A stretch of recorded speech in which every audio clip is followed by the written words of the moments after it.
In the South China Sea, between 1975 and 1995, an estimated 200,000 people died on the water, not in battle, not from disease. They died on small wooden fishing boats, overloaded with families who had sold everything they owned, jewelry, furniture, the tiles off their roofs, to pay for a single seat on a vessel never designed to leave the coastline. And the ones who survived the crossing did not arrive at freedom.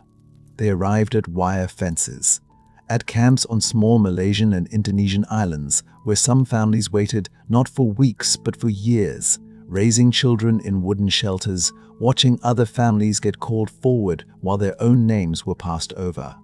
What is almost impossible to hold in the mind is this: the people who made this crossing were not the desperate or the destitute.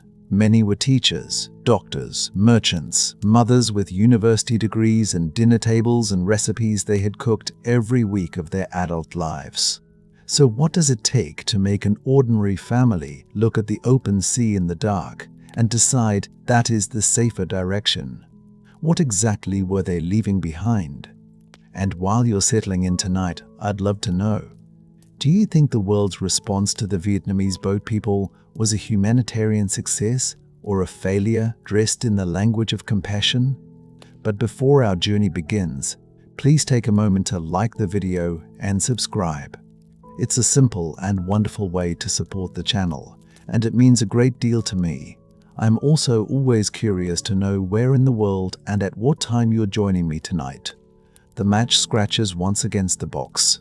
Then again, the small flame catches, holds, and she cups it in her hands as though it might be frightened away by the dark. It is not yet 4 in the morning in Saigon, and Ban Ni has been awake for some time already, moving through the house the way old women move through houses they have lived in for decades. Without needing to see, without needing to think, the body itself remembering where the third stair creaks, ere the doorframe sits slightly lower than it should. She has done this every morning of her adult life. The lighting of the incense, the small bow, the pressing of palms together in the dark before the faces of the dead. Her husband is there, in the photograph, her mother. Her mother's mother, though that image is faded now almost beyond recognition. A ghost of a ghost, a face that exists more in memory than in silver and paper. She touches the frame gently with one finger. Then she places the incense in the holder and steps back to watch the smoke rise. It rises the way it always does. Slowly, in a single column, then spreading, softening, filling the small corner of the room that belongs to those who are no longer here but have not, in any sense that Ban Ni would recognize as meaningful, gone. The altar is a simple thing, a low shelf of dark wood. The photographs. A small ceramic bowl of rice, replaced each morning with rice. She cooks herself before anyone else is awake. A cup of tea. 2 oranges, because her husband loved oranges, and you do not stop honoring what a man loved simply because he is no longer there to eat them. There are flowers when she can afford them. There is always incense. The smoke is the bridge, she would tell you, between what is here and what is beyond here. And she has been tending this bridge for so long that the tending has become indistinguishable from her own breathing, her own heartbeat, the simple fact of her continuing to exist in this world. Below her, in the kitchen, the pho has been simmering since midnight. This too is her work, though she would not call it work, she would call it mourning. The bones have been roasting since the night before. The star anise and cinnamon and charred ginger already pulled through the broth, until the whole house carries a smell that is not one smell, but many, sweet and dark and faintly smoky, the smell of something that has been tended through the night, the smell of care made edible. Her daughter-in-law will slice the beef thin as paper when she wakes. Her son will eat standing up, already half-dressed, already thinking about the shop. The grandchildren will eat the way grandchildren eat, quickly, incompletely, thinking about the day ahead. And Ban Ni will watch all of this from her chair by the window and feel, as she feels every morning, the particular fullness of a life that is still, despite everything, intact. Down in the alley, a motorcycle engine turns over once, twice, then catches, a rough mechanical cough that settles into a steady idle, and she can hear her grandson Min out there in the dark, doing what he does every morning before the rest of the neighborhood is awake. Adjusting something, tightening something, his hands moving over the engine with a confide. And that still surprises her, because she remembers when those hands were small enough to disappear inside her own. He is 19. He knows the name of every part. He knows which sound means which problem, and he fixes things with a patience that is not, she knows, patience exactly, but something closer to love. The love of a person who understands how things work and finds that understanding to be enough. The city is beginning to breathe around her. Saigon in April is warm before it is hot, the air carrying the last of the night's relative coolness, and through the open window she can smell the river and the diesel and the green smell of something growing along the canal. Vendors are already moving through the streets below. The soft percussion of wooden carts over uneven pavement, a woman's voice calling out something she cannot quite make out. The city assembling itself from its parts the way it does every morning, as though by agreement, as though the whole enormo, us complicated thing has simply decided to continue. The tree-lined boulevard, 2 streets over, is beginning to show the first light. She can see it from the window if she leans, the pale gray of the sky above the rooftops going slowly, almost imperceptibly, blue. The tamarind trees along that boulevard have been there longer than she has. She played under them as a girl. Her son learned to ride a bicycle under them, wobbling and laughing and finally, triumphantly, not falling. Her granddaughter Lynn walks under them every morning on her way to school, and sometimes Barnichi watches from the corner to see her go, the girl's back straight, her bag over one shoulder, already composing something in her head. A poem, perhaps, because Lynn is always composing something, always tea, earning what she sees into language, the way some people turn what they see into numbers or music or silence. This is not a perfect city. She has never thought it was. There has been war for so long that the word itself has lost some of its weight, the way a word loses weight when you say it too many times. War, war, war, until it becomes something almost ordinary, a condition of the air rather than an event. She lost her husband to it years ago, and she has carried that loss the way she carries everything, quietly, without making it the center of the room, because the center of the room belongs to the living, and the living need to eat and be loved and sent off to school. There is poverty here, real poverty, the kind that shows in the thinness of some children's wrists, in the way certain families eat only twice a day and call it enough. She knows this. She has known it all her life. But she also knows the particular richness of a place that is yours. Yours in the way that a language is yours, or a smell is yours, or the sound of a specific street at a specific hour is yours. And that knowing she understands without being able to say it exactly is itself a kind of wealth. The tea has nothing to do with money. Her son Hung leaves for the hardware shop just after 6. She watches him from the window, the way she always watches him, this man who was once a boy, who was once a weight in her arms. He is careful with the lock, the way he is careful with everything. Methodical, deliberate, a man who believes that attention is a form of respect. But this morning she sees him pause. He has unlocked the door, and he is standing with his hand still on the metal, not going in, not turning back, simply standing. She cannot see his face from here. She can only see his shoulders, the set of them, and the way his head tilts very slightly, the way a man tilts his head when he is listening for something that may or may not be there. He stands like that for perhaps 10 seconds. Then he goes inside. The street continues around him as though he has not paused at all. Inside the house, his wife Lan is smoothing the collar of their daughter's school uniform with the flat of her palm, listening to the radio with one ear while her hands do what her hands know how to do. The radio is saying something official. It is always saying something official. She is not quite listening, not quite not listening, the way you listen to whether you cannot change, aware of it, tracking it at the edge of attention, but not letting it interrupt the collar, the daughter, the morning. There are rumors, of course. There are always rumors.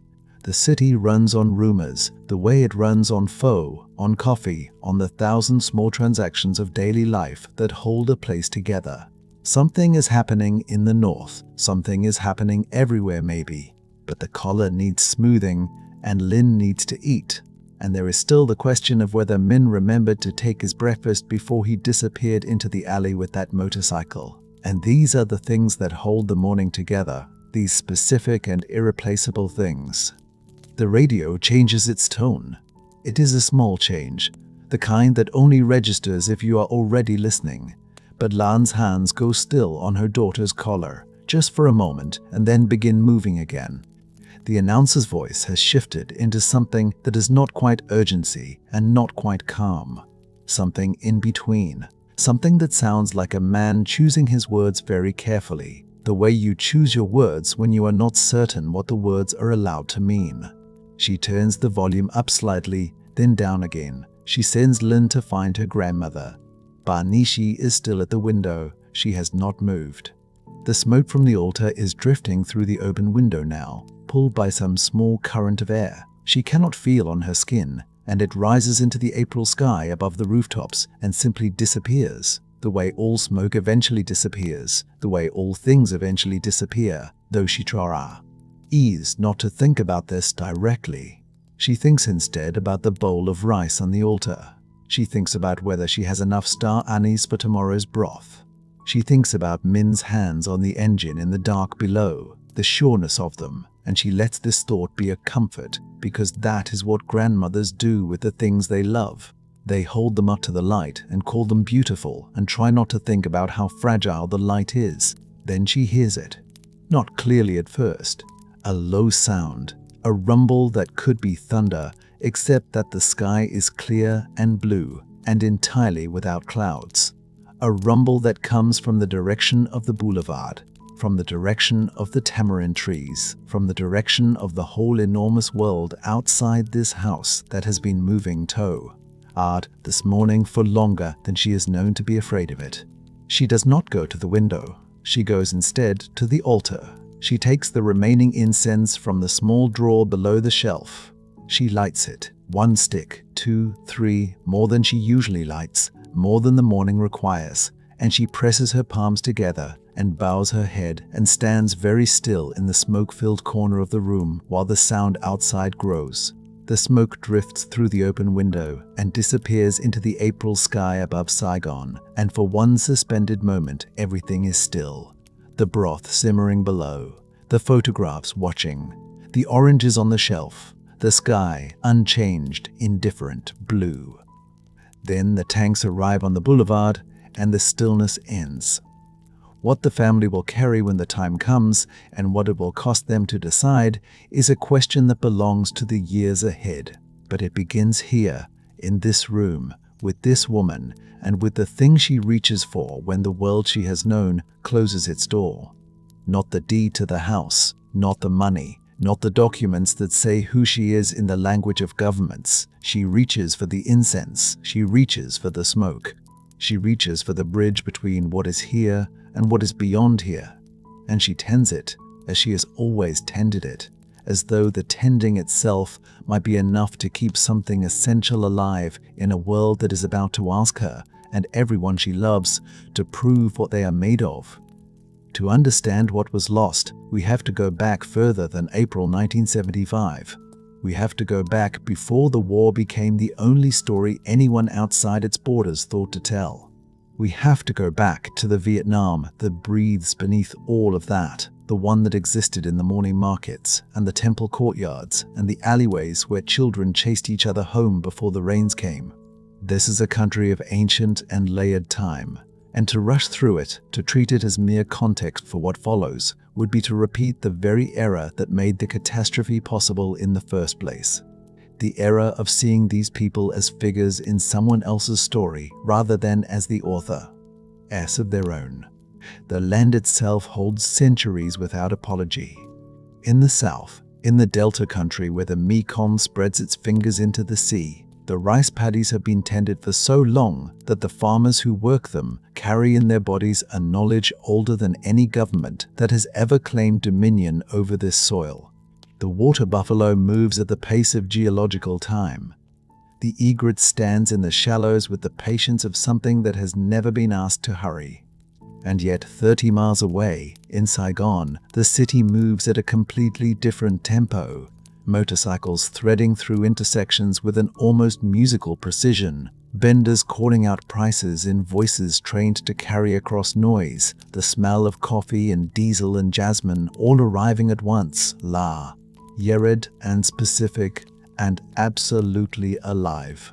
Saigon in the early 1970s is a city that contains multitudes without resolving them. The French colonial facades line boulevards named and renamed by successive powers, their yellow plaster warm in the afternoon light, their shuttered windows suggesting a Europe that feels both very near and utterly elsewhere. Alongside them, Buddhist temples open their courtyards to the street, where incense smoke rises in slow columns and the sound of a bell carries across the traffic and the vendors and the children and arrives, somehow, unchanged. A schoolroom in the morning might hold children reading Flaubert in French with the careful pronunciation their teachers have insisted upon for decades. And in the afternoon, those same children recite classical Vietnamese poetry, their voices finding the tones that carry meaning in a language WW. Ere the music of a word is inseparable from what it means. This is not contradiction. This is the particular character of a civilization that has absorbed and survived and transformed every outside force that has ever arrived on its shores, and it wears all of it simultaneously, without apology, because that is simply what it means to have lasted this long. In the district of Cholon, which sits within Saigon, the way a city sometimes sits within another city, the mornings begin earlier than anywhere else. The markets open before the light does. The wholesale merchants are already at their ledgers, already calculating, already moving goods through a network of relationships that has been built and maintained and handed down across generations. These are the Hoa, the ethnic Chinese families who have lived in Vietnam for so long that the question of whether they are Vietnamese or Chinese is one that only outsiders seem to feel the need to answer definitively. They speak Vietnamese in the market and Cantonese or Teochew at home. They celebrate Tea alongside their Vietnamese neighbors and keep their own lunar calendar alongside that. They have been here for 2 generations, 3 generations, some of them longer, and what they have built in Cholon is not a colony or an enclave, but a life. A full, dense, particular life rooted in commerce and family and the specific rhythms of this place. A grandfather sits behind the counter of a dry goods shop on a street his father opened before the Second World War. He knows the weight of a bolt of fabric by feel. He knows which suppliers can be trusted and which ones require a deposit. He has taught his son the business, and his son has taught his grandson. And the ledger on the counter is not merely an accounting document. It is a record of relationships, of debts honored and favors remembered, of the slow accumulation of trust that makes commerce possible in a neighborhood where everyone knows everyone and reputation travels faster than money. His success is visible. It sits on the shelves and in the storeroom and in the good shoes his grandchildren wear to school. It is the kind of visibility that, in stable times, is simply the mark of a life well built.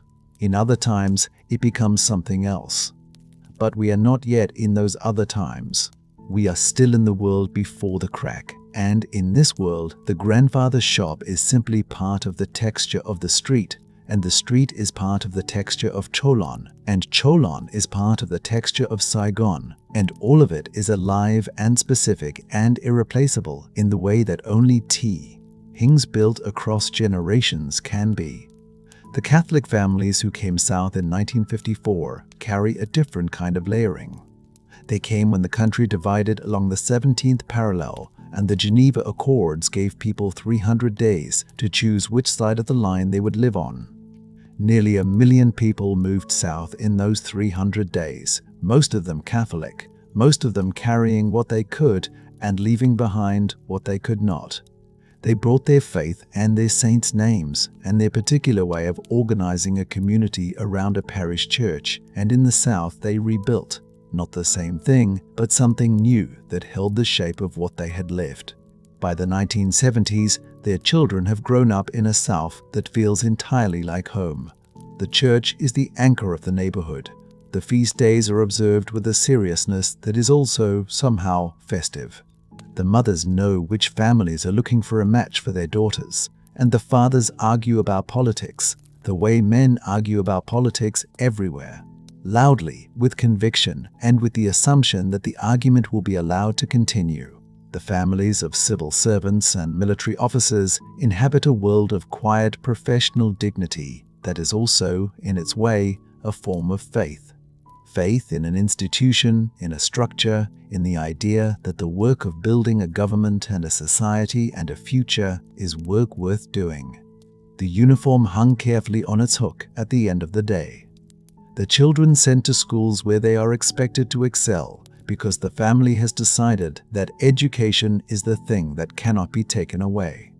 The wife who manages the household with a precision that mirrors her husband's professional life, who knows the neighbors by name and by circumstance, and who understands, without needing to be told, that a community is held together by 10,000 small acts of attention. These families have staked their lives on a particular version of the future, and they believe in it the way people believe in things they have helped to build. The Buddhist families tend their altars with a continuity that feels older than any political arrangement. The grandmother who keeps the family altar, whose hands we have already seen, whose incense we have already watched rise, she carries in her body a knowledge of how to tend the connection between the living and the dead that has nothing to do with any government and never has. Her altar holds photographs. Her own parents, who came from China 2 generations ago, look out from a frame that has sat in this position, on this surface, through every upheaval this family has survived. They are Hoa, they are Vietnamese. They are both of these things simultaneously, and the altar holds all of it without requiring any resolution. The grandmother lights her incense in the morning, and she speaks to her parents in the old language, and she speaks to her children in the language of the street, and she moves between these worlds the way she has always moved between them, because the movement itself is her life. There is poverty in this world, and there is war, and there has been war for as long as most people can remember. This film does not romanticize any of that. The war is real, and its costs are real, and the families who have lost sons and fathers and brothers to it carry that loss in the particular way that losses carried for years are carried. Not as open wounds exactly, but as a weight that has become so familiar it is almost indistinguishable from the body itself. And yet alongside all of that, the daily life continues with a stubbornness that is itself a form of courage. The faux vendor rises at 3 in the morning to begin his broth. The school children walk along tree-lined streets in their white shirts. The fishermen read the color of the South China Sea, the way their fathers taught them. That particular green-gray that arrives before a storm. That shift in the light that means something specific to someone who has learned to pay attention to it. This knowledge, too, is a kind of wealth. It is not transferable. It cannot be sold or packed or carried across water. It lives in the body, accumulated across a lifetime of paying attention to a specific place, and its loss, when the loss comes, will be the kind of loss that does not have a clean name. The afternoon light in Saigon has a quality that people who have lived there know without being able to entirely explain. It arrives at a particular angle in the dry season, golden and slightly hazy, and it catches the dust in the air and makes even the ordinary streets look briefly luminous. Children come home from school in that light. Women carry their market bags through it. Old men sit in doorways and watch it move across the facades of buildings they have watched for decades. It is the light of a place that knows itself, a place that has been lived in deeply and continuously, a place where the texture of ordinary life is so dense and so particular that to be removed from it is not merely to lose a location, but to lose a whole vocabulary for being in the world. This world is not perfect, and the film does not pretend it is. The corruption is real. The inequalities are real. The war has been going on for so long that an entire generation has grown up knowing nothing else, and the exhaustion of that is real too. But it is irreducibly real, and the people who live inside it know its every corner, its every smell, its particular quality of afternoon light. That knowing, the accumulated knowledge of how to live in a specific place, stored in the body rather than on paper, impossible to pack into a bag or carry across the South China Sea, that knowing is the thing that will be lost when the crack comes. And its loss is the wound that will take generations to name. The grandmother's hands still move over the altar. The incense still rises.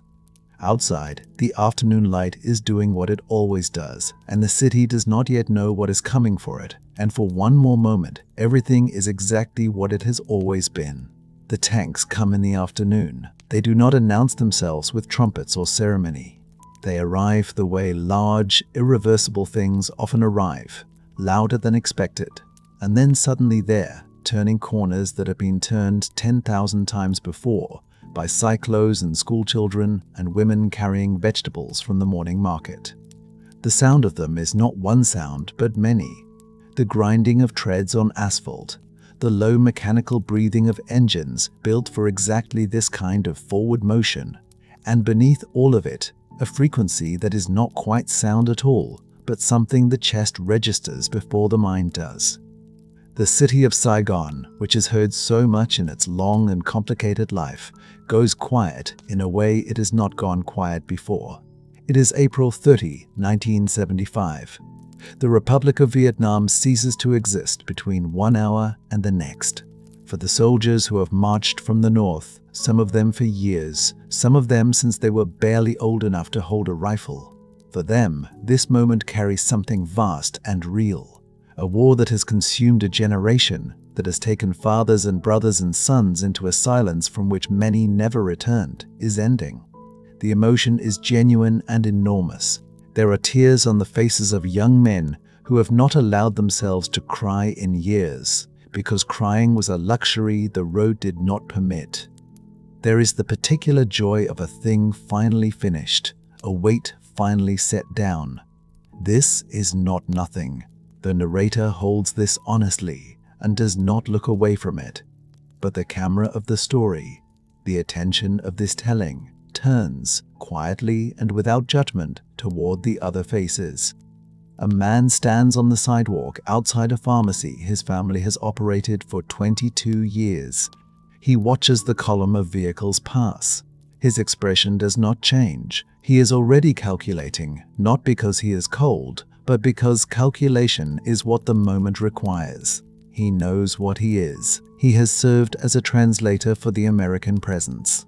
He has a wife, 2 daughters, a son who is 11 years old, and who this morning, before the news came fully through, asked his father whether they would still go to the coast this summer, the way they always do. The father had said yes. He does not know yet whether that was a lie. A teacher stands at the window of her classroom. The children are gone. School has emptied in the commotion. Mothers arriving to collect their sons and daughters with a speed and silence that itself communicated everything. The teacher is 34 years old. She has taught literature. She has taught her students to love the old poems, the ones that speak of rivers and longing, and the particular beauty of a country that has always been asking something difficult of the people who love it. She stands at the window and watches, and does not yet know what her love of those poems will cost her. The silence that settles over the city in the hours after is not the silence of peace. It is the silence of a door closing. And the specific, suffocating quality of that silence is what this chapter is about. The new government moves through the South carefully and with administrative precision. It does not burn. It reorganizes. It reclassifies. It issues directives and registration requirements and new categories of citizenship that arrive on paper and carry the full weight of the state behind them. Former military officers are told to report for re-education. The word is chosen carefully. It implies temporariness, correction, a course of instruction after which a man might return to his family improved and reconciled to the new order of things. They are told to bring enough for 10 days. Some of them bring more, quietly, because something in the phrasing does not sit right, but they do not say this to their wives because saying it would make it real in a way they are not yet prepared for. The wife stands in the doorway. She watches her husband walk down the street with his small bag, and she does her best to make her face say what his face needs to see, that she believes the 10 days, that she will have rice on the table when he comes back, that the children will be waiting and everything will be manageable. He turns once to look at her. She lifts her hand. He turns back and continues walking, and the distance between them opens the way distances do, incrementally and then completely, and then he rounds the corner and is gone. The children ask questions. She answers them. She answers them the way you answer a child when the truth is not a thing a child to be asked to carry, with enough to satisfy the immediate need and not enough to illuminate the full shape of what is happening. She says, "Papa is at a meeting." She says, "He will be back soon." She says, later, when soon has become weeks and the weeks have begun to accumulate into something that no longer fits the word soon, he is learning things. She keeps her voice level.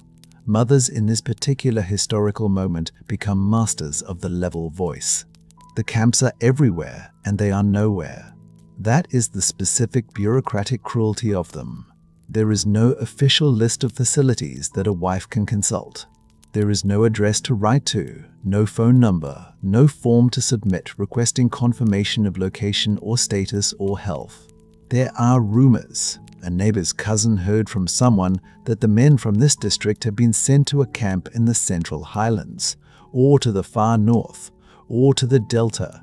But the rumors contradict each other and cannot be verified, and the contradiction is not accidental.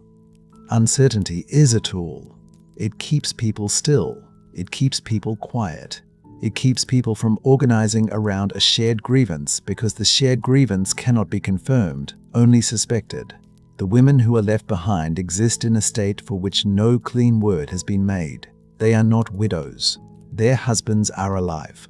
Probably, almost certainly, the mind insists on almost certainly.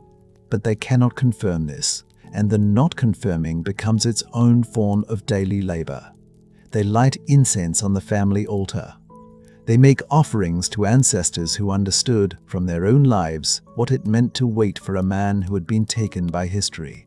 They write letters to addresses they have pieced together from whispers and guesswork, and some of these letters arrive and some of them do not, and the ones that arrive back are sometimes censored in ways that make the original message unreadable. The important words blacked out as though the man, I, inside has been instructed to speak only in safe generalities.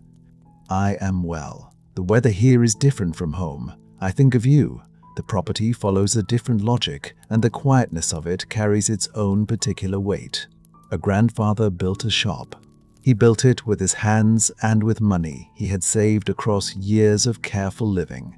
And he built it in a city he considered his, because his family had been in this city for 3 generations, and the city had become inseparable from who they understood themselves to be. The shop sells cloth. It has sold cloth through French administration, and through the first government, and through the war, and through everything the century has thrown at it, because people always need cloth.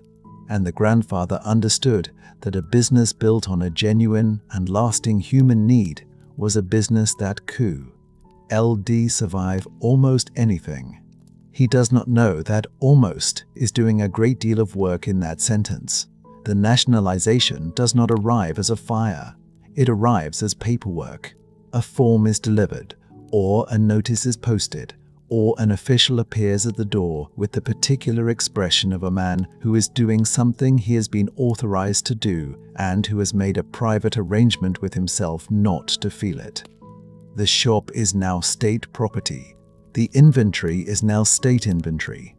The grandfather may remain as a worker in the shop he built, if he chooses, under the supervision of a manager who has been appointed by the relevant committee. He does not choose this. He cannot. The choosing of it would require him to agree that the shop was never his, and this is not something his body will let him do. The house follows. 4 generations of a family have eaten in that house, and argued in it, and celebrated New Year in it with the particular foods that the grandmother makes, and that no one else makes exactly the same way, because the recipe lives in her hands and not on any page. The house is reclassified. It is reassigned. The family is permitted to remain in a portion of it, the smaller portion, and new occupants are introduced into the rest with the brisk efficiency of people who have a great deal of reassigning to do and cannot afford to slow down for the feelings of the people being reassigned. The violence is juridical. It leaves no marks that can be photographed. It is, in its way, more disorienting than physical destruction would be, because the walls are still standing and the altar is still there, and the smell of the house is still the smell of the house. But the house is no longer the house, and the family moves through it like guests who have not yet been, and told they are guests.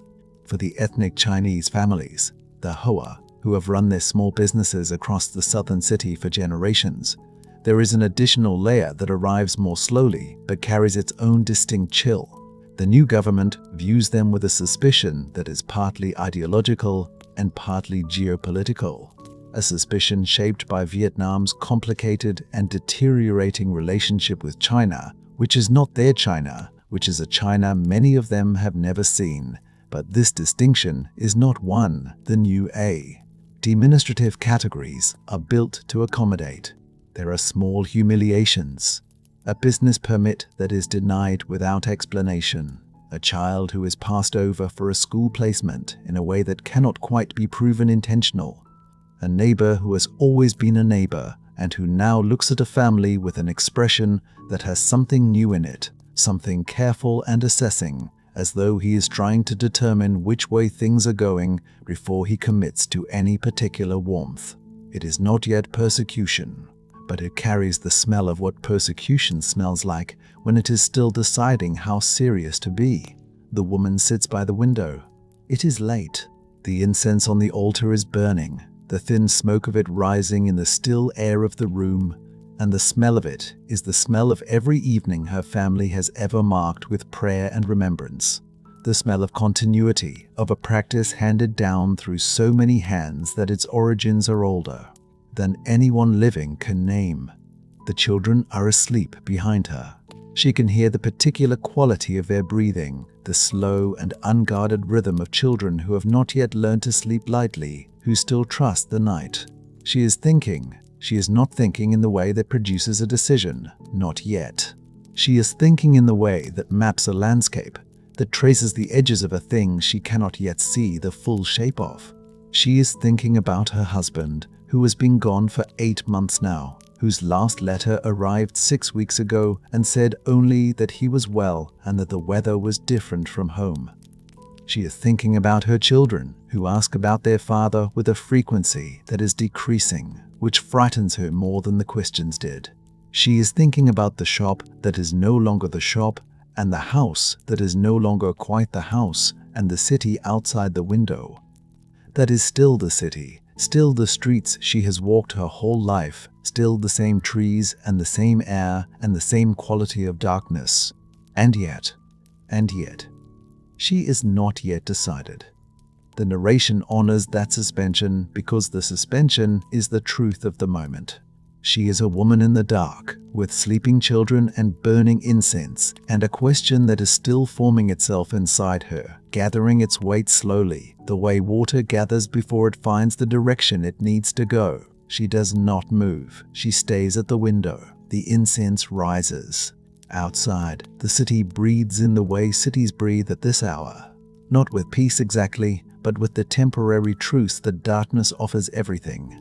The brief and nightly mercy of stillness before morning comes again and the world reasserts its demands. The question she is holding, whether to stay and wait or to go and survive, does not yet have an answer. It will. The answer does not arrive as revelation. It arrives the way water finally moves through stone, not because of any single drop, but because of all the drops that came before and the one that comes now, at last, when the wall has grown thin enough. She receives the word on a Tuesday.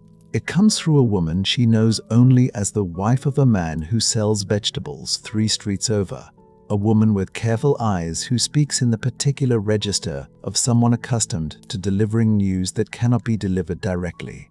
The message, passed through 4 sets of hands before it reaches her, is simple. The term has been extended. Indefinitely is the word they use, though what the word means in practice is that the camp administrators have decided her husband remains useful to them as a lesson or as a body, or simply as a man who once wore a certain uniform and must therefore continue to pay for having worn it. Indefinitely. She turns the word over in her mind the way you turn a stone over in a riverbed, looking at what lives underneath. What lives underneath is the arithmetic she has been refusing to do for 3 years. She does it now. She has 2 children, a daughter who is 9 and a son who is 6. She has a mother-in-law who keeps the family altar and who prays with a consistency that suggests either deep faith or the inability to stop moving long enough to feel what prayer cannot fix. She has a house that is still, technically, hers, though the designation feels increasingly theoretical. She has neighbors who look at her with a sympathy that has begun, almost imperceptibly, to carry within it the faint current of distance, the way people look at someone whose difficulty has become too prolonged to sustain the full attention of their compassion. She has a sister in California whose letters arrive irregularly and speak of a life so different from this one that reading them requires a kind of translation she is not always certain she can manage. And she has a husband who is somewhere in the highlands, in a camp whose name she knows but whose location she cannot picture, learning whatever it is they are teaching him there, or enduring whatever it is they are doing to him there, and who has sent, in 3 years, 4 letters, the last of which. H arrived 7 months ago and said nothing of consequence, because letters from camps say nothing of consequence by design. The arithmetic takes less than a minute. This is the thing about impossible calculations. They feel impossible until the moment they are done, and then they are simply done, and what remains is not peace but clarity, which is not the same thing but is, in its way, a mercy. She is not the only one doing this arithmetic. Across the city, across the delta, in the alley markets and the shuttered shop fronts and the houses where the family altar still burns and the family business no longer does, other people are arriving at the same table with the same pencil and the same terrible ledger. Consider the Hoa merchant, whose family has run a dry goods shop in Cholon for 4 generations. His great-grandfather came from Guangdong province with nothing but a particular knowledge of fabric and the willingness to work with a focus that his children called devotion and his competitors called something else. His grandfather expanded the shop. His father added a second. He himself has 3 children, a wife who keeps the accounts with the precision he has always admired without fully understanding, and a set of relationships with suppliers and customers that have taken him his entire adult life to build and that constitute, as much as the building itself, the actual substance of what he owns. He does not think of himself primarily as ethnic Chinese. He thinks of himself as Vietnamese, as a man of Cholon, as a merchant, as a father. The government, beginning in 1978, thinks of him differently. The officials arrive on a morning that looks like every other morning. They have paperwork. This is the thing about administrative erasure. It comes with paperwork, which gives it the quality of something orderly, something procedural, something that is happening according to a logic that exists somewhere, even if it does not exist here, in this shop, among these bolts of cloth and these hours of dried goods, and this ledger that his wife has kept in her careful hand. The shop is nationalized. The inventory is assessed. a value is assigned that bears no relationship to what the inventory is actually worth, and the difference between that assigned value and the actual value is the first payment in a debt that has been decided upon without his input. He signs what he is told to sign. He watches the official take the ledger. He stands in the shop that his great-grandfather built, and that is no longer his shop, and he understands something that will take him weeks to fully articulate, but that he knows in this moment, in his body, in the specific way you know things that your mind has not yet caught up to. He goes home. He sits at the table. He begins to calculate. The calculation is not simple. This is important to understand.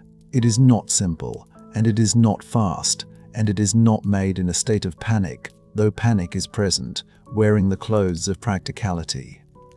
The calculation involves, first, the question of money, which is to say, the question of what remains after nationalization, after the quiet erosion of the preceding years, after the bribes already paid to officials whose demands have been escalating with the confidence of men who understand they are operating in a seller's market. What remains for most families is not nothing, but it is not enough to purchase passage through any channel that could be called safe. The safe channels do not exist. What exists is a network of whispered referrals, a chain of names passed from one careful mouth to another, each link in the chain representing both a human connection and a financial transaction.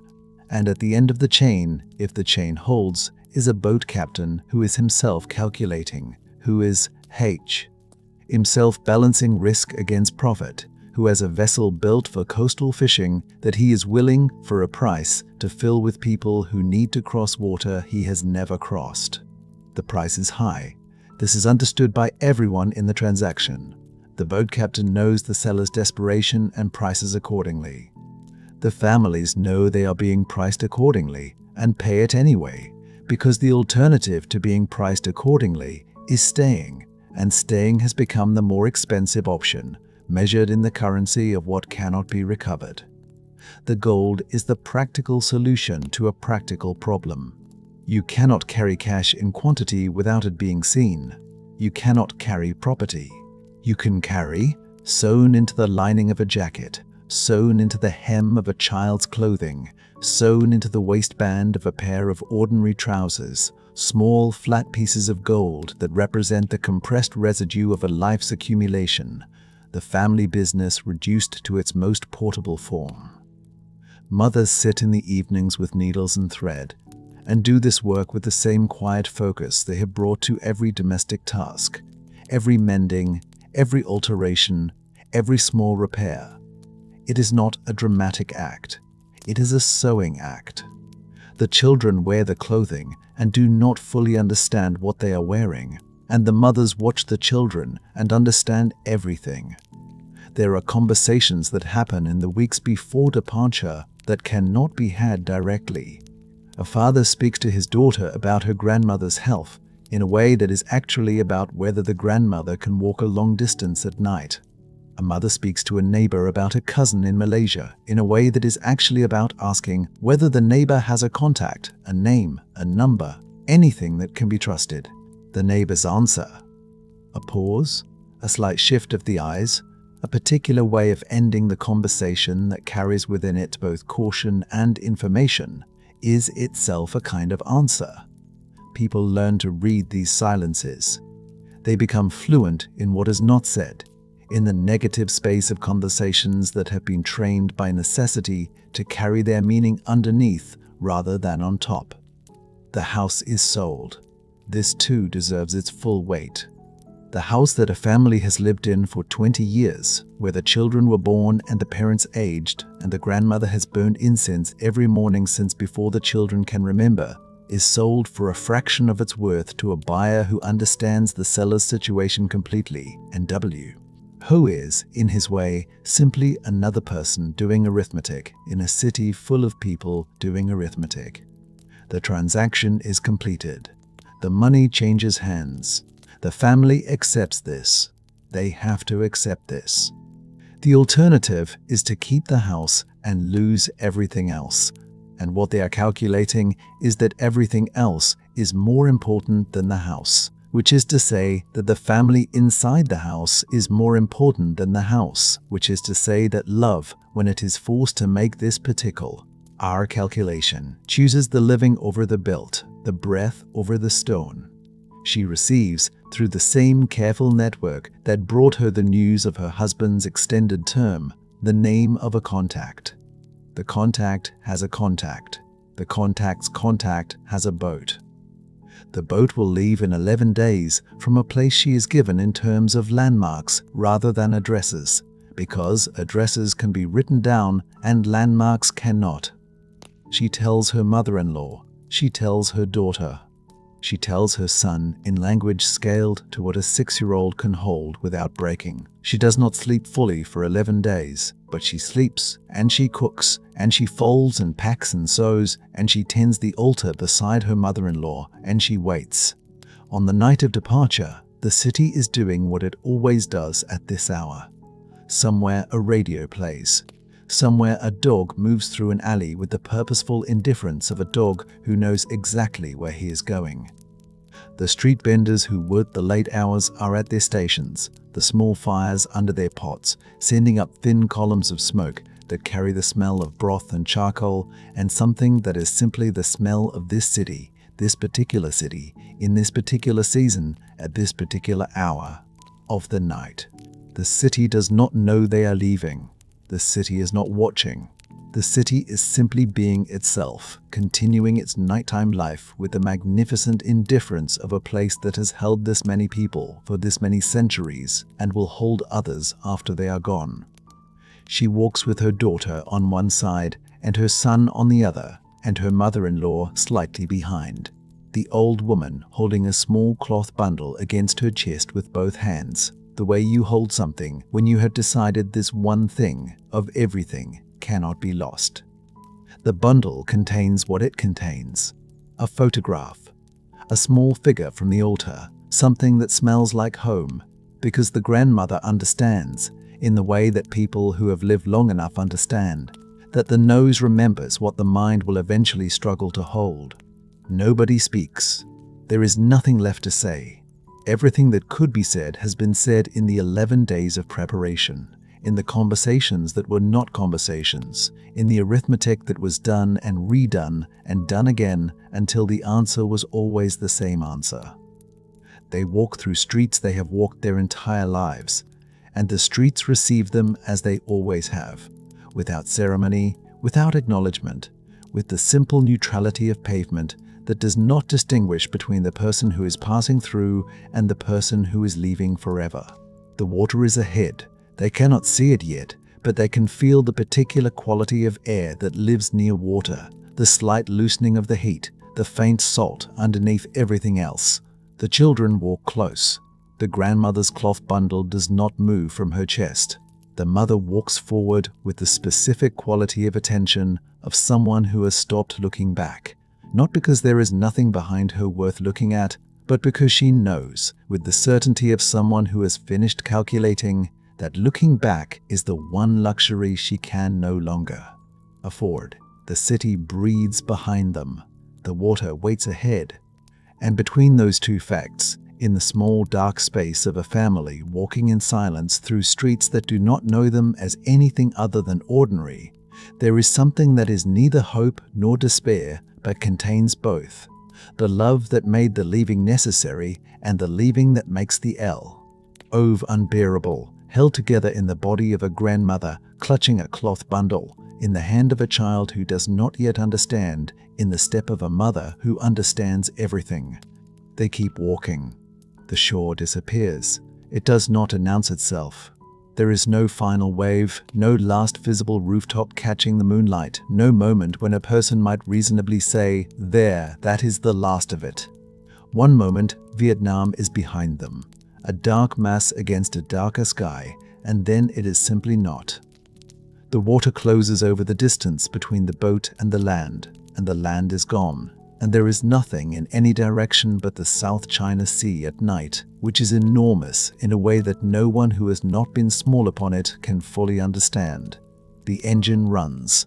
It is a diesel engine, old, reliable, in the way that old things are reliable when they have been asked to do only what they were built for. This boat was built for coastal fishing, for the shallow green water close to shore, for nets paid out in the morning and hauled in by afternoon, for the particular rhythms of a working day that ends with a return. It was not built for this. The hull sits lower in the water than it should. 60 people, perhaps more, have learned in the past hours to distribute themselves across the deck with a precision that has nothing to do with comfort and everything to do with survival. And the boat moves differently in open water than it did in the shallows. A rolling, wallowing motion, that is. Not violent, but is relentless. A reminder with every swell that the sea is under them and around them and does not particularly care what they need. The smell is diesel and salt and something else. The something else is human. The particular smell of many bodies pressed together in fear and heat and the suspension of ordinary life. It is not an unkind smell exactly. It is the smell of people who have been awake for too long, who have been afraid for too long, who have eaten very little and drunk less. It is the smell of a fishing hold that has been converted by necessity into a kind of living, breathing cargo bay. Children sleep against their mothers' shoulders. Old men sit with their eyes open, watching nothing. A young woman near the stern moves her lips without sound, and whether she is praying or recounting something she cannot afford to forget, no one around her asks. The boat keeps moving. What the people on this boat do not know, what they cannot know, because the knowing would be unbearable, is that they are not alone on this water. The Gulf of Thailand at night is full of boats. Some of them are fishing vessels like this one, carrying refugees from Vietnam toward the shores of Thailand and Malaysia. Others are not fishing vessels at all. Others are watching. They have been watching since before the lights of the coast disappeared, reading the size of the boat, estimating the number of people, calculating. The piracy that operates in these waters in the late 1970s is not opportunistic. It is not the random violence of desperate men who happen upon a vulnerable target. It is organized. It is systematic. Some of the men who crew these vessels have made this crossing many times, following refugee boats for hours, sometimes for days, waiting for the right moment, knowing from long practice exactly what is hidden, and exactly where it is hidden, and exactly how to find it. They know about the gold. This is the detail that takes the violence from cruelty to something colder, something that requires a different word. Families preparing to flee Vietnam have known for years that they cannot carry money across open water. Currency is useless and bulky and obvious. What can be carried is gold. Thin wafers sewn into the hems of clothing, small ingots tucked into the hollow bodies of children's toys, chains worn flat against the skin and covered by a collar. The hiding of these things is itself an act of love, a mother's calculation, a father's last practical effort to protect what he is carrying into an unknown future. The pirates know all of this. They have learned it through repetition. They know to strip the hems. They know to open the toys. They know to run their hands along the seams of every garment on every body in the boat, and they do this with a thoroughness that is its own particular violation, a thoroughness that says, "We have done this before. We know exactly where you put it, and there is nowhere you have thought to hide it." Hat we have not already found. What they take cannot be measured only in gold. The narration must slow here and breathe and refuse the impulse to go further into the specifics of what happens on some of these boats when the men come aboard, because to go further would be to make a spectacle of something that the survivors have spent decades trying to find language for and many of them, chosen silence instead. What can be said is this, that some crossings are made without incident, and the families on those boats arrive at foreign shores shaken and exhausted and alive and grateful in a way that will shape them for the rest of their lives. And that other crossings are not like this. That on other boats, in those dark hours on that dark water, things happen that cannot be unwatched by the people who watch them, and that the children who are present for these things grow up carrying a weight that has no name in any language they will later learn, and that the weight is real, and it does not go away. And the remarkable thing, the thing that must be said even when it feels inadequate, is that these people keep going anyway. The engine keeps running. A fisherman near the helm reads the current with his hands and his body, the way a man reads a thing he has done so long it has become a form of knowledge that lives below language. He adjusts the tiller. He watches the stars when the clouds permit it, and reads something in them that the others on this boat cannot read. And this small competence, this one man's ability to know where he is in the darkness, is the thing between these 60 people and the open Pacific. And he knows this, and he keeps his hand steady and his face still. A father in the middle of the boat counts heads. He does it the way he has been doing it since they left the shore, a quiet compulsion, touching each child lightly on the shoulder or the knee, arriving at the same number each time and finding in that number a fragile, renewable relief. He does not sleep. He will not sleep until there is land, and even then he may not sleep, because the habit of vigilance, once formed on open water in the dark, does not easily release its hold. Dawn arrives the way it always does, which is to say, without any particular regard for what the night contained. The sky at the horizon goes from black to a gray that is almost purple, and then the purple becomes pink, and the pink becomes the particular gold of early morning over open water. And it is beautiful in the way that dawn over the sea is always beautiful, which is completely and without apology. The people on the boat watch it come. Some of them have been watching for it for hours, measuring the darkness, willing the sky to lighten, and when it does, they feel something that is not quite relief and not quite joy, but is adjacent to both, the simple animal comfort of being able to see. The water in daylight is a different thing from the water at night. At night, it is an abstraction, a darkness beneath darkness, a sound and a motion and a smell. In daylight, it has color and texture and direction.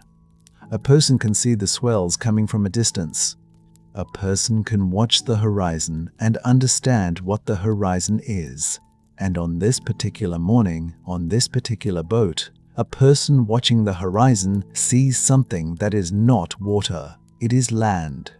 It appears the way land always appears to people who have been at sea, as a thickening of the horizon, a smudge of brown and green that seems at first to be a cloud or a trick of the light, and then slowly, stubbornly, insists upon its own solidity. It is real. It is brown and green, and it does not move the way clouds move, does not shift and thin and dissolve. It holds its place on the horizon and grows slowly, the way things grow when you are moving toward them and they are not moving away. The sound that moves through the boat is not a word. It is something older than words. It begins somewhere near the stern and travels forward, a sound that is part breath and part voice and entirely human, the sound of people who have been holding something enormous inside them for a very long time and are now incrementally releasing it.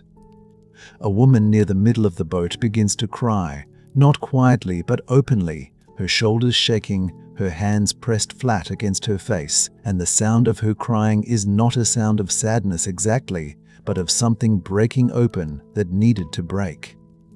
The crying spreads. Men who have not cried in years, who have not allowed themselves the luxury of it, find that they cannot stop it now, find that it is moving through them whether they permit it or not, and they do not try to stop it. The child in the bow does not cry. She is perhaps 7 years old, perhaps 8. She has been in the bow of the boat for most of the night, and she is there still, sitting with her knees drawn up and her eyes on the water ahead. And she has the particular stillness of a child who has learned recently and completely that stillness is a form of safety. She holds in her hands a small toy, a figure of some kind, a doll or an animal, the kind of thing a child carries not because it is valuable, but because it is hers. The toy is lighter now than it was when she left the shore. It is lighter because it has been opened and emptied, because the men who came onto the boat in the dark hours before dawn knew exactly what to look for and exactly where to look and what was hidden inside the toy. The small, flat pieces of gold that her mother had pressed inside it with careful H. Anne's is gone now. The toy is just a toy now. Its hollow body holds nothing but air. She holds it anyway. The land grows closer. The adults around her break open with relief, the sound of their crying carrying across the water, and she watches the horizon with those careful eyes, and she does not show what she feels, and what she feels is enormous and complex and belongs entirely to her, and she has already learned in the W.I. that children learn things on open water in the dark, that some things you keep inside yourself not because you are ashamed of them, but because the keeping of them is the only sovereignty that cannot be taken. The hull of the boat moves differently now, the water shallowing, the swells shortening, and the fisherman at the helm makes a small adjustment, and the bow turns slightly, and the land is directly ahead, brown and green and solid and real, and the engine runs, and the child watches, and the morning L. It falls on everything equally, on the weeping adults and the exhausted children, and the old man with his eyes still open, and the woman whose lips are still moving, and the child in the bow with her empty toy. The morning light falls on all of it without judgment, without mercy, without meaning, which is simply what light does. It is enough to see land. It is enough that the engine ran. It is enough that a fisherman's hands knew the current in the dark, that a father's hands kept counting, that a mother's hands knew where to press the gold and pressed it anyway, even knowing what she knew, that the child's hands are still holding the toy, that the toy is still there, that something, not everything, not nearly everything, but something, has made it across. The shore comes closer. The child watches it come. She does not look back. The shore arrives. It arrives not as rescue, but as interruption, a pause in one kind of suffering that opens, slowly, into another kind entirely. The boats that reach Pulau Bidong come in low in the water, waterlogged and listing, and the people on them are so depleted that some must be helped down onto the sand by others who are themselves barely standing. The island receives them. The island does not welcome them, exactly. It has no mechanism for welcome, no infrastructure of greeting. But it receives them the way a body receives a wound, absorbing the impact, closing around it, incorporating it into whatever shape comes next. Pulau Bidong is a small island off the coast of Malaysia, and by 1979 it holds more than 40,000 people. It was not designed to hold 40,000 people. It was not designed to hold anyone. The shelters are built from wood and plastic sheeting, and they climb the hillside in rows, and between them the paths are so narrow that two people cannot pass without turning sideways. The trees that once covered the hillside are largely gone now, taken for timber and firewood, and what remains is a kind of layered nakedness. Bare earth where roots once held, red mud when the rains come, dust when they don't, and always the smell, which is unlike any other smell on earth because it is the smell of 40,000 human lives compressed into a space that has no room for anything except the most essential facts of living. Salt air, cooking fires, diesel from the generators that run a few hours each evening and then fall silent, the green of what remains of the hillside pressing in from above, insisting on its own indifference to human arrangements, and beneath all of it, something harder to name. The smell of waiting itself, which is the smell of time passing in a place where time has been suspended, where the ordinary markers of forward movement have been removed, and what remains is only the day itself, and then the next day, and then the on. After that, the girl is here. She is the same girl who watched the shore come closer with that quality of absolute stillness, her hands holding the toy, her eyes taking in everything without flinching. She is here now, and we know her not by her name, but by that watchfulness, the way she stands at the edge of whatever is happening and observes it with a patience that seems too old for her body, as though she arrived in this life already knowing that the most important skill is to look without Lu. King away. She is perhaps 8 years old, perhaps 9. In the camp, ages blur a little because the usual rituals of marking time, birthdays, school years, the festivals that once organized the calendar, have been disrupted or abandoned or transformed into something quieter and more private. She has found paper. This is not a simple thing on Pulau Bidong. Paper is scarce, and what exists is spoken for. Registration forms, the UNHCR documents that determine who waits here and for how long, the letters that arrive and depart through a postal system that works imperfectly but works, carrying words across the water to people who have been left behind, gone ahead. But she has watched a UNHCR worker sketch maps of the camp, marking the water distribution points and the medical station and the pathways between sections. And she has understood from watching that a pencil on paper is a form of seeing, a way of making the world hold still long enough to be known. She teaches herself. This is what she does with the quality of attention she carries. She turns it toward the pencil, toward the page, toward the act of rendering what she sees and what she has been told. She draws the camp. She draws the boats in the harbor. She draws the faces of people she passes on the narrow paths. And then she draws the house. She has never seen the house. She was born into the leaving of it, or she was too young when it was left to hold its image in her own memory. But she has heard it described so many times by her mother and her grandmother and the older cousins who argue about the exact placement of the mango tree in the courtyard that she knows it the way you know something learned by heart, not as information, but as presence, as a thing that exists in's IDU and can be called forward at will. She draws it from that interior knowledge. She places every room. She knows which window faced east and caught the morning light first, and which corner of the kitchen floor had a crack that her grandmother covered with a woven mat, and where the family altar stood, and the precise angle of the stairs. She draws it again and again on every scrap of paper she can find, in the margins of old documents, on the backs of envelopes, on flattened packaging from the aid supplies.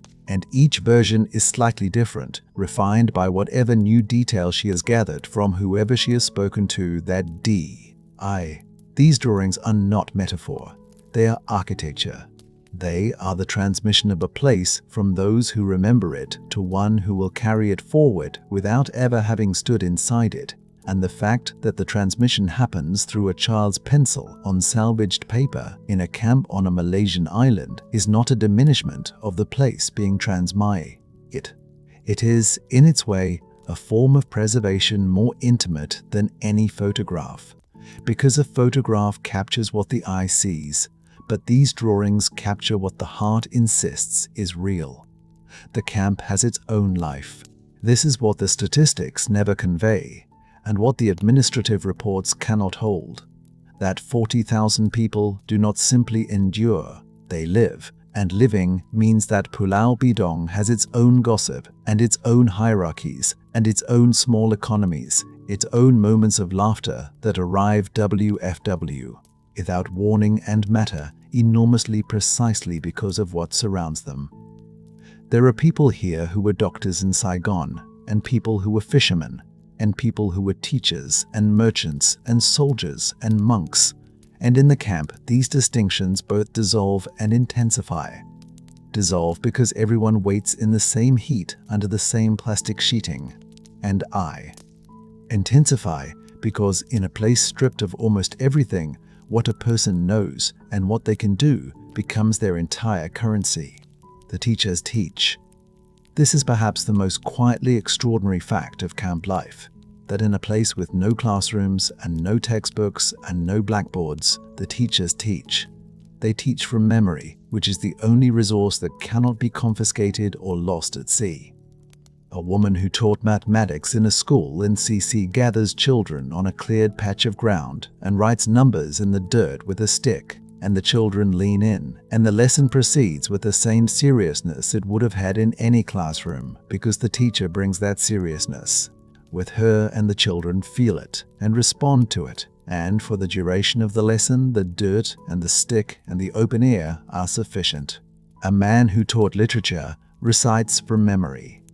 Nguyen, Du's verses, the long aching lines of The Tale of Kichu, which is itself a story about a woman who endures, who is separated from everything she loves, who survives through a combination of will and grace and the refusal to stop being herself.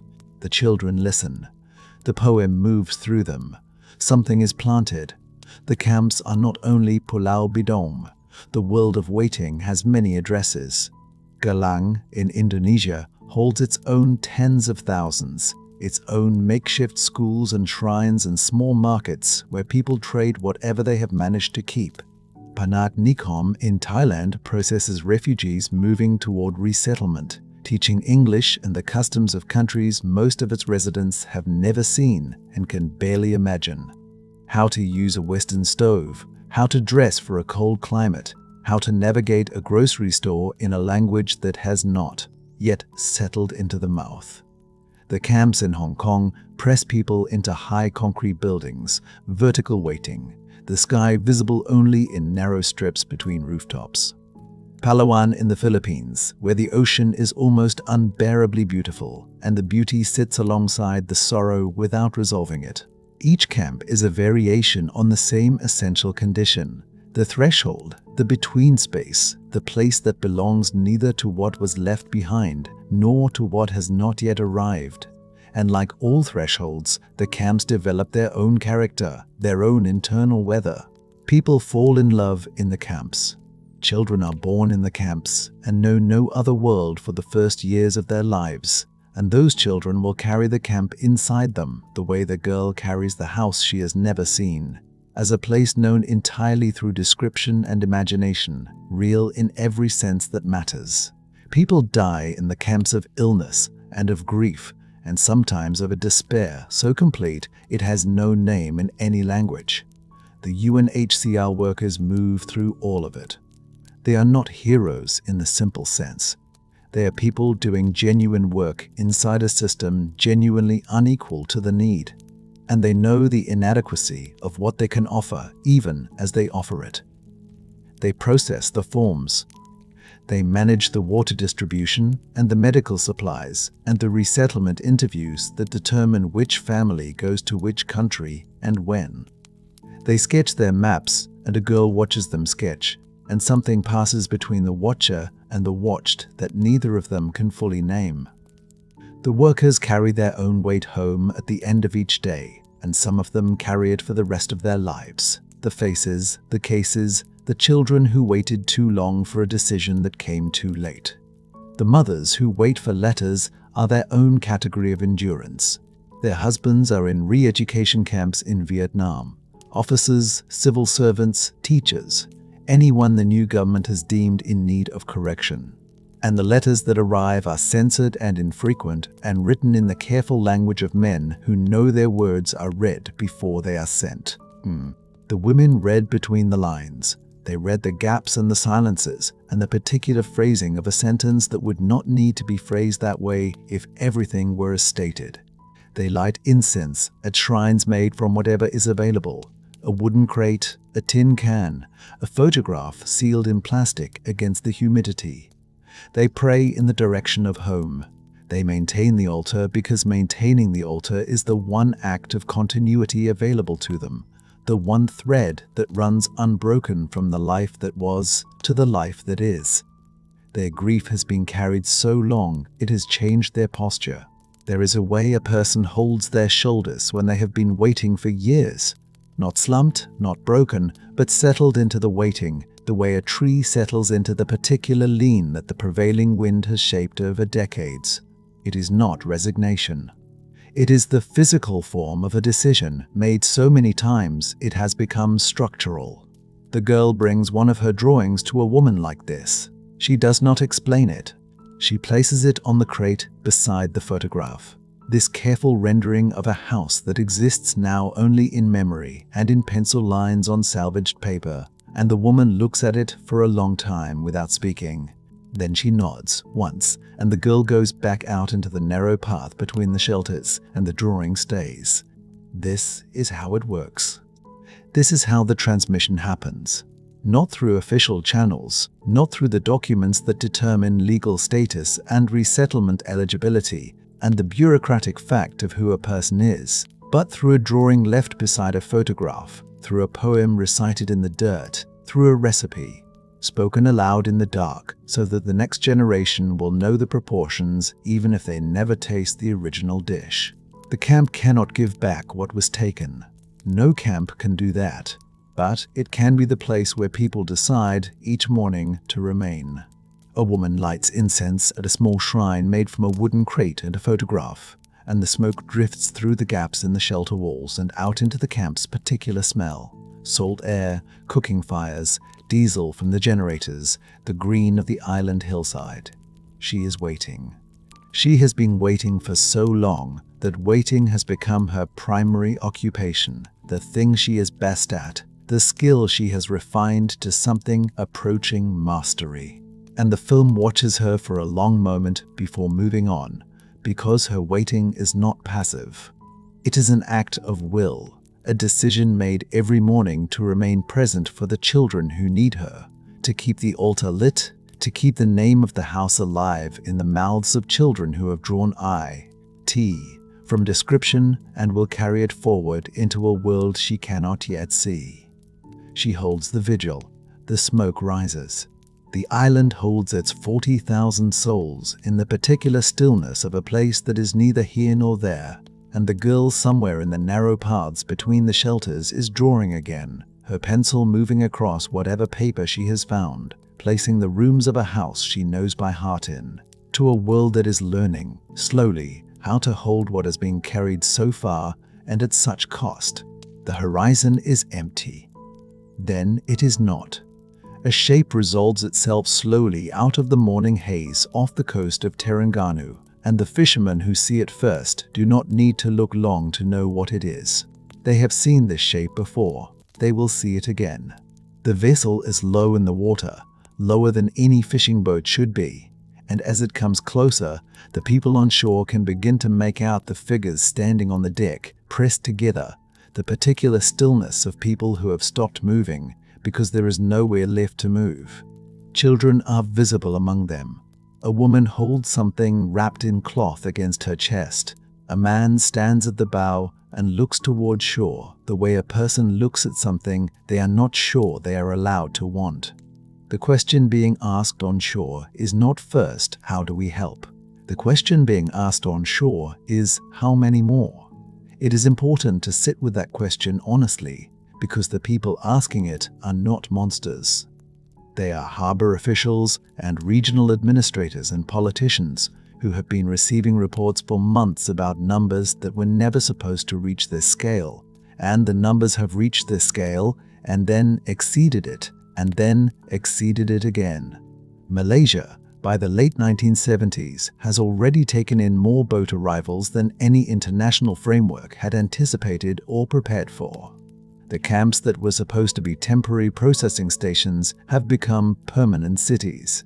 Pulau Bidong, which the Malaysian government had designated as a transit point, holds by 1979 somewhere between 40 and 50,000 people on an island with the carrying capacity for perhaps a few thousand. The infrastructure is overwhelmed. The water supply is inadequate. The international community has pledged support and delivered it unevenly, and the Malaysian government has been left holding a humanitarian crisis that no one fully planned for and no one is fully funding. So when a boat appears on the horizon, the question, how many more, is not a cruel question. It is an exhausted one. And exhaustion, when it hardens into policy, produces outcomes that are very difficult to look at clearly. The pushback policy begins almost informally, the way many terrible things begin, not as a declared decision, but as a series of local judgments that accumulate into a pattern. Coast Guard vessels intercept boats before they reach shore. Sometimes they provide food and water and basic repairs and turn the boats back toward open water. Sometimes they do not provide the food and water. The language used in the official communications is the language of capacity and processing thresholds, and it is a language that was designed to manage systems, not people, and its inadequacy in the face of people is one of the quiet horrors of this period, because the people in those boats have already survived the Gulf of Thailand. They have already survived whatever the pirates took from them, and whatever the sea tried to take from them, and now a Coast Guard vessel is explaining, in a language they may or may not understand, that there is no more room. Thailand is managing its own impossible arithmetic simultaneously.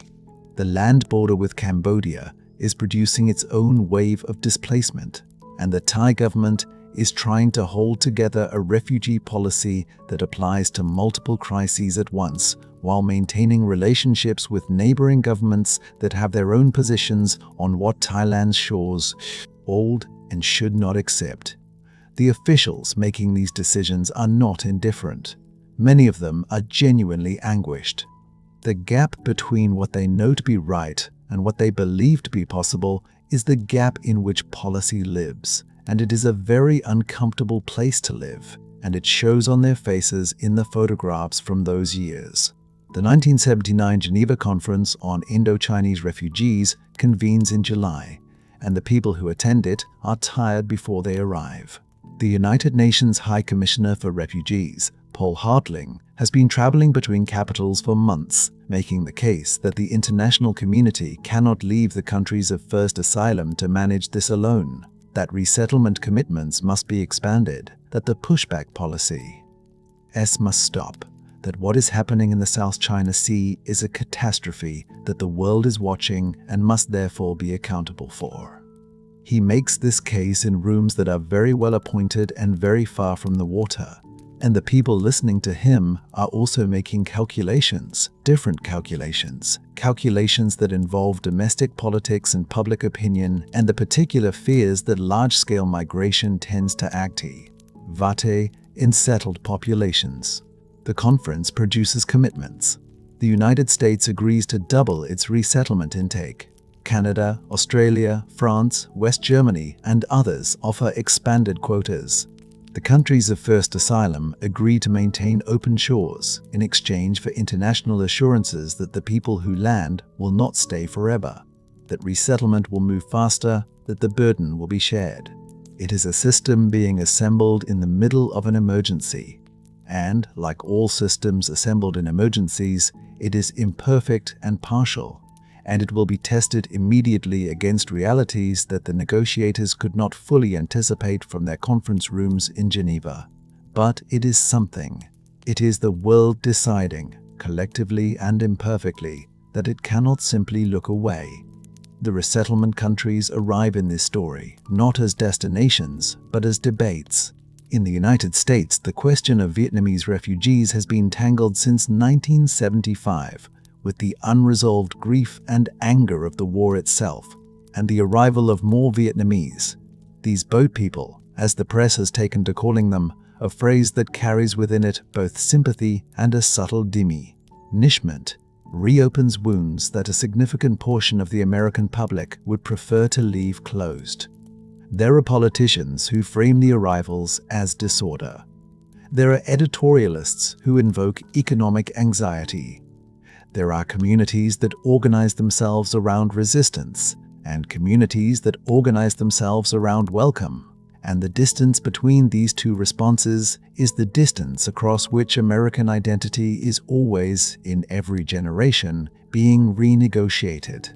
Canada opens its doors with a particular and genuine generosity in this period, and the mechanism it chooses is unusual enough to deserve attention. The private sponsorship of refugees program allows church groups and community organizations and ordinary families to directly sponsor the resettlement of a refugee family, taking on financial and practical responsibility for the first year of their new life. It is an act of institutional imagination, and it produces something remarkable.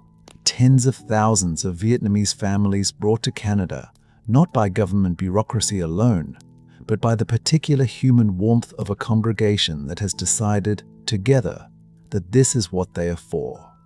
a church group in a mid-sized Ontario city. A united church congregation, mostly retired school teachers and farmers, and one retired postal worker named Harold, who has never left the province but who has been reading the newspaper very carefully. Sponsors a family in 1979. They prepare an apartment.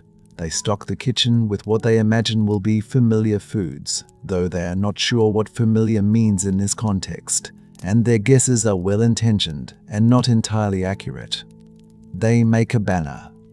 They practice pronouncing the family's name, and they do not quite get it right, and they will not quite get it right for a long time, and the family will correct them gently, and then stop correcting them, and then begin to answer to whatever version of their name the congregation produces, because his is one of the small surrenders that resettlement requires. The helpfulness is genuine. It is also, at times, suffocating. There is a woman in the congregation who calls every morning for the first 3 months, and her calls are acts of love, and they are also acts of a kind of ownership that she does not recognize in herself, a need to be needed that maps itself onto the family's need in ways that are not always comfort. Table. The family is grateful. The family is also very tired, in a way that has nothing to do with the congregation's kindness and everything to do with the weight of what they have survived and the strangeness of where they have arrived. They eat the casseroles brought to their door, and they smile, and they say thank you. And in the evenings, when the congregation has gone home, they speak to each other in Vietnamese, and the sound of it in that apartment, the familiar music of it against the unfamiliar walls, is the only thing that feels entirely like themselves. This is not a failure of the sponsorship program. This is the program working exactly as it was designed to work, which is to say imperfectly, humanly, with all the friction that genuine encounter between different lives produces. The congregation and the family will navigate this friction slowly, over months and years, and what they build together will be something that neither of them could have built alone. But that is the next chapter's story. Here, in this chapter, the family is still in transit. Here, the mother is still in the camp. She has been in Pulau Bidong for 7 months. Her children are doing what children do, which is to say they are adapting faster than she is, learning words in Malay and English, finding friends among the other families in the camp, developing the particular resilience of children who have not yet fully understood what they have lost. She watches them with a love that is also a kind of grief, because their adaptation feels like a moving away from something she is not ready to release. She lights incense at the small shrine she has arranged in the corner of the shelter. She writes letters that she is not certain will arrive. She waits. The UNHCR's family tracing service is one of the quieter operations of this period, less visible than the camp administration or the resettlement processing, but in its own way just as essential. It maintains records. It cross-references names. It follows the movement of people through a system that was not designed to track individuals, only numbers, and it tries to make the numbers into people again, one name at a time. A caseworker in the Bidong office, a young Malaysian woman who has been doing this work for 2 years and who has learned, because she has had to, how to hold other people's hope without being destroyed by it, pulls a file one afternoon in the autumn of 1979. She reads it twice. Then she walks to the shelter where the woman is sitting. The news is this: her husband has been released from the re-education camp. He is alive. He is attempting to leave Vietnam. The details beyond this are uncertain. The route he will take, the boat he will find, the sea he will have to cross. And the caseworker is careful not to say more than she knows, because hope, at this stage of the story, must be handled carefully. It is a thing that can be broken by the weight of too much expectation. The woman understands this. She has been managing hope carefully for months, keeping it small and controlled, not letting it grow large enough to become unbearable. But when the caseworker finishes speaking, something shifts in the woman's face. Not joy exactly. Not yet. Something more careful than joy. Something that has learned to protect itself. She nods. She thanks the caseworker. She sits for a long time after the caseworker has gone, very still, her hands folded in her lap, and whatever is moving through her is moving too deep for the surface of her face to show it fully. Her waiting is transformed. It is still waiting. But it is waiting of a different kind now. Waiting that has an object. Waiting that leans forward instead of simply enduring. The incense she lights that evening burns the same as it always has. But the prayer she says into the smoke is different, and she knows it is different. And the difference is the distance between grief and something that might, cautiously, be called hope. In a harbor further down the coast, a boat sits in the water and is not permitted to land. Its passengers have been visible from the dock since morning. A UNHCR representative, a Belgian man named Mark, who has been in this country for 4 months and who has not slept well in most of them, stands on the dock with a field radio and argues with someone in Geneva. The argument is about numbers. It is about quotas and processing capacity, and the formal definition of who qualifies for what category of protected status under which international instrument. None of these words have anything to do with the people in the boat, who are simply waiting again for the world to decide what to do with them. The harbor is very quiet. The light on the water is flat and silver. The people in the boat are not moving very much. A child sits on the bow with her legs hanging over the side, looking at the dock, and Mark, who is still arguing into the radio, looks back at her, and for a moment, the argument in his ear seems very far away, and the child seems very close. The radio crackles. The decision, when it comes slowly, the way all bureaucratic decisions come, traveling through layers of authorization and counter-authorization until it arrives, slightly diminished by the journey, at the person who needs it. Mark listens. He nods. He sets down the radio. The boat is permitted to dock. The people on it begin the long process of becoming, officially, refugees, which is to say, they begin the process of being recognized as what they already are, people who have lost something irreplaceable and who are trying, with whatever remains to them, to begin again. The paperwork will take time. The interviews will take time. The resettlement decisions will take time. Everything in this system takes time, and time is the one thing these families have already spent so much of, and will spend so much more. But the harbor is quiet, and the boat is docked, and the child on the bow climbs down onto solid ground and stands very still for a moment, feeling the earth beneath her feet, and the earth does not move, and this is remarkable, and she does not yet have the language to say why. The doors open, and the cold comes in like something alive. It has no equivalent in any memory she carries. Not the night air off the South China Sea, which was warm even in its terror. Not the dampness of the camp, which was its own particular misery.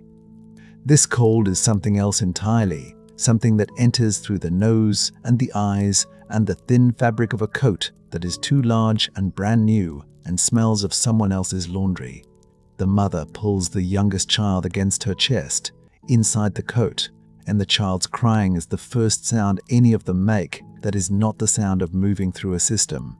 It is just crying, just cold, just February in a country none of them have ever touched before. They stand on the sidewalk outside the arrivals terminal in the particular stunned stillness of people who have survived so much that they are not entirely certain this is real. The eldest son, who is 11 and has already learned to make himself useful in situations he does not understand, counts the bags. There are 4. He counts them again. There are still 4. This is something he can know. Inside, beyond the customs barrier, a small group of people is waiting with a handwritten sign. The letters are careful and large and were written, it is clear, by someone who wanted very much to get this right. The family name is spelled incorrectly. 1 letter transposed, 1 letter missing. The whole shape of the name tilted slightly away from what it actually is, like a reflection in moving water. The mother sees it first. She says nothing. She adjusts the youngest child against her hip and walks toward the sign. and the people holding it smile with the full force of everything they have prepared for this moment. The apartment with its donated furniture, the pantry stocked with canned goods, the welcome card signed by the entire Congo. Egation, the name spelled wrong on the card too, the same transposition, the same missing letter, reproduced in 12 different hands. The goodwill is absolute. This must be said plainly and held without irony because it is true, and because what comes next is also true, and both things can exist in the same moment without cancelling each other out. These are people who have given their Tuesday evenings for months, who have argued with their church treasurer about the resettlement fund, who have driven to thrift stores in other neighborhoods to find winter coats in sizes they could only guess at. They have done this because they believe it is right, and they are right that it is right, and they know almost nothing about the family they are meeting, and the family knows almost nothing about them, and this is where it begins. On the drive to the apartment, the family sits in the back of a station wagon and watches a city pass by in the dark. And the city is enormous and orderly and lit in ways that feel both familiar and completely strange. And the youngest child has stopped crying and is pressing her face against the cold glass. And somewhere in the second row of seats, the mother and the eldest daughter exchange a look about the sign, about the name, and the daughter's mouth does something that is almost a smile, and the mother's mouth does the same thing, and it is the first time in longer than either of them can clearly remember that something has been funny.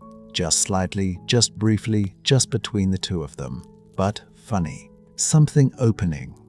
They are not the only family arriving this winter. Across the continent, across the ocean, across the particular geography of wherever a boat landed and a camp processed and a government approved a file, families are arriving in cities they have only seen on paper. Orange County, California, where the winter is mild enough to be almost kind, where the Vietnamese community is already large enough to have its own grocery stores, its own radio stations, its own particular grief, organized into something resembling a neighborhood. Houston, Texas, where the heat in summer will feel almost familiar and the Gulf of Mexico is close enough to smell on certain mornings. Paris's 13th arrondissement, where Vietnamese families have been arriving since the 20s and where the baguette has already been absorbed into the morning routine of several generations, where a child can walk to school through streets that smell of both croissant and pho in the same block.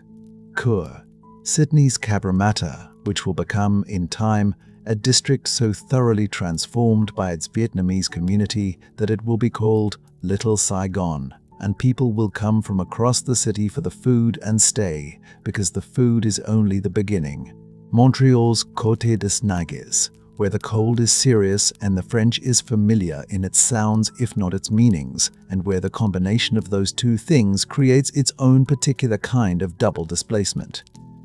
Each family navigates the same essential gap, and each family navigates it differently, and the gap is this. The people who are helping know what they have given, but they do not yet know what has been lost. And the families who have arrived know what they have lost, but cannot yet say it in the lang. Ouage of the people who are helping. And so for a time, everyone is speaking, and almost no one is fully understood. And this is not cruelty. It is just the particular texture of beginning again in someone else's vocabulary. The church sponsors mean well when they explain the grocery store. They mean well when they demonstrate the thermostat. They mean well when they bring a casserole on the second night, a dish made with canned soup and ground beef that the family eats with complete politeness and discusses afterward in whispers, not unkindly but honestly, the way people who have eaten beautifully for generations discuss something that is technically food. There is gratitude in this, genuine gratitude.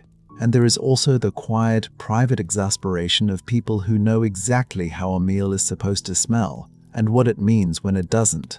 Both things, simultaneously. This is the interior life of resettlement, and it deserves to be named. The mother finds a market within 3 weeks. It requires 2 buses and a transfer, and the ingredients she needs are not always there. And sometimes what is there is a reasonable substitute, and sometimes it is not. But the market exists, and she knows where it is, and this knowledge changes something in her posture. She begins to cook. The apartment fills with smells that have no relationship to the donated casserole dishes, and the eldest daughter watches her mother in the kitchen with an attention that is not quite conscious yet, not yet deliberate, but that is storing everything anyway. The angle of the wrist. The moment to add the star anise. The sound the broth makes when it is almost right.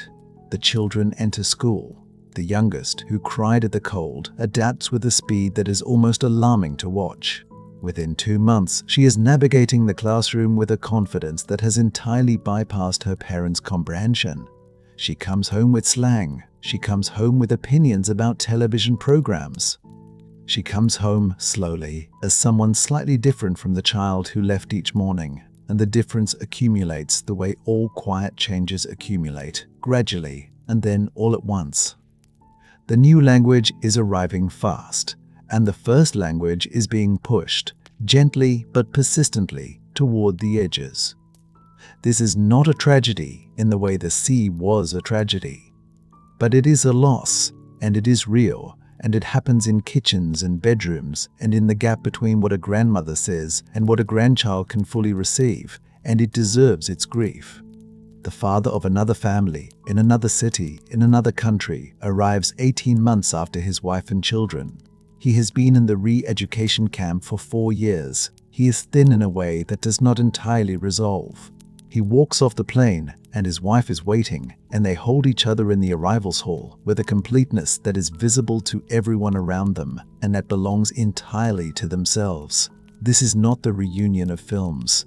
There is no swelling music for what comes next, for the weeks of learning how to be in the same room again, for the silences that are not comfortable, for the ways each of them has learned to manage alone and must now unlearn, for the tenderness that is real and a distance that is also real, and patience required to let both things be true at the same time. He sits at the table his wife has arranged in an apartment in a city he has only imagined, and she puts food in front of him that she has made from memory, and he eats it, and neither of them speaks for a while, and this is also a kind of beginning. The restaurants open. This is not a small thing. This is the first translation that works completely, that requires no intermediary, no shared vocabulary, no goodwill as a substitute for understanding. A bowl of pho is its own argument. It makes its case through steam and spice, and the particular clarity of a broth that has been coaxed from bones for hours, and the argument lands in the body before the mind has a chance to mediate it, and cities begin to change. Orange County changes. Houston changes.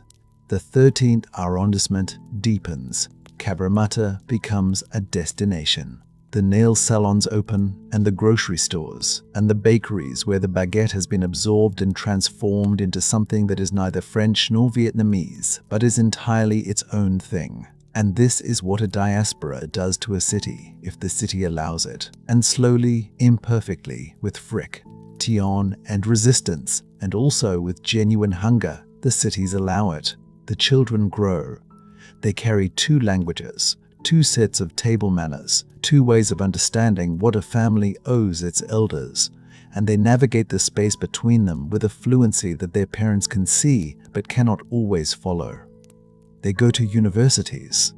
They become doctors and engineers and writers and restaurateurs and politicians and teachers, and they carry inside them a story they did not choose but cannot set aside. And sometimes the story surfaces in unexpected places, in an essay written at 2 a.m, in a dish cooked for a roommate who has never tasted anything like it, in a phone call home, in a language that is still there, still intact, still capable of saying the things that the new language cannot quite reach. The girl who drew pictures of a house stands in a kitchen. She is not a girl anymore, not quite, but she is still the person who spent the camp years filling the margins of paper with the outline of a home described to her by her mother. A sloped roof, a particular tree, the way the light came through a window at a certain hour. She drew it so many times that the drawing became its own kind of memory, not of a place she had seen, but of a place she had imagined so completely that the distinction began to blur. She stands in a kitchen in a suburb of a city she could not have imagined 2 years ago, and outside the window there is snow, which she now knows the name of in 2 languages, and her mother is sitting at the table reciting a recipe from memory, not from a book, from the body, from the hands that made it 100 times before there was ever a need to say it aloud. She follows the instructions. She adds what her mother tells her to add. She adjusts the heat the way her mother describes, watching not the dial but the surface of the liquid, the way the surface tells you what the interior is doing. The star anise goes in, the cinnamon, the charred ginger, held over the flame until the outside blackens and the inside sweetens. And this is the moment, this is the smell, this is what begins to rise from the pot and fill the kitchen with something that has traveled an enormous distance to be here. It is the smell of a specific street, a morning market, the sound of a particular city waking up, which she has never heard, but which her mother has described so precisely and so often that the smell carries the sound inside it, the way certain smells carry whole rooms, whole years, whole versions of a life that no longer exists in the form it once took. But that has not entirely disappeared either, because here it is, rising from a pot in a suburb, in a country that is cold and vast and slowly, carefully becoming theirs. She does not know if she will ever see that street. She does not know if the street still looks the way her mother describes it, or if it has been transformed by the same tide that transformed everything else, or if there are children walking along it right now who have no idea that on the other side of the world, in a kitchen full of winter light, Omioni is learning it for the first time through the only means available. She does not know. There is much she does not know, but she knows the smell. She has always known the smell, even before she knew it. Even in the camp, when there was nothing to smell but the camp, she knew there was something she was waiting for, some confirmation that the world her mother described was real and not invented. And here it is, real. Her mother says nothing. She watches her daughter's hands and says nothing. Outside, the snow is beginning again, soft and unhurried, covering the suburb in something clean and white and indifferent to everything that has happened. And the kitchen is warm, and the smell is everywhere now, and the distance between here and there is still enormous, still real, still not a thing that resolves cleanly or completely, or perhaps ever. But the smell is enough. The kitchen is enough. The winter light coming through the window, falling across the hands of a girl who learned to draw a home before she had one, is enough. And here, in this kitchen, in this light, in this smell that has crossed an ocean and a decade and everything in between to arrive at this moment, we rest.